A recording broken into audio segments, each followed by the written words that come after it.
Cinema అనేది entertainment కోసం create చేసే క్రాఫ్ట్ వర్కే అయినా అందులో డైరెక్టర్ క్రియేటివిటీ, విజన్ రెండూ కొట్టొచ్చినట్టు కనిపిస్తాయి. రీసెంట్‌గా 2000లో రిలీజ్ అయిన 9 నెలలు మూవీ నేను చూసినప్పుడు డైరెక్టర్ క్రాంతి కుమార్ ఇంత విజనరీయా అనిపించింది. ఎందుకంటే ఆయన 2000 సంవత్సరంలోనే అద్దె గర్భం గురించి మాట్లాడారు. సినిమా అనేది ఎంటర్టైన్మెంట్ కోసం క్రియేట్ చేసే క్రాఫ్ట్ వర్కే అయినా అందులో డైరెక్టర్ క్రియేటివిటీ, విజన్ రెండూ కొట్టొచ్చినట్టు కనిపిస్తాయి. రీసెంట్‌గా 2000లో రిలీజ్ అయిన 9 నెలలు మూవీ నేను చూసినప్పుడు డైరెక్టర్ క్రాంతి కుమార్ ఇంత విజనరీయా అనిపించింది. ఎందుకంటే ఆయన 2000 సంవత్సరంలోనే అద్దె గర్భం గురించి మాట్లాడారు.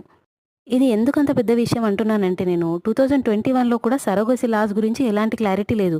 అది సగం మంది లీగల్ అంటే సగం మంది ఇల్లీగల్ అని ఇప్పటికి గవర్నమెంట్ 2021లో ఒక కొలిక్కి వచ్చింది. అలాంటిది ఆయన 2000లోనే దాని గురించి మాట్లాడారు. ఇంకొకటి వర్చువల్ రియాలిటీ. 2000లో సాఫ్ట్‌వేర్ బూమింగ్ ఉంది. ఇంటర్నెట్టే డెవలప్ అవుతుంది. వెబ్‌సైట్స్, బిజినెస్ అన్నీ ఆన్‌లైన్‌లోకి వస్తున్నాయి. కానీ అప్పటికి స్మార్ట్ ఫోను లేదు, జియో రాలేదు. డైరెక్టర్ మాత్రం వర్చువల్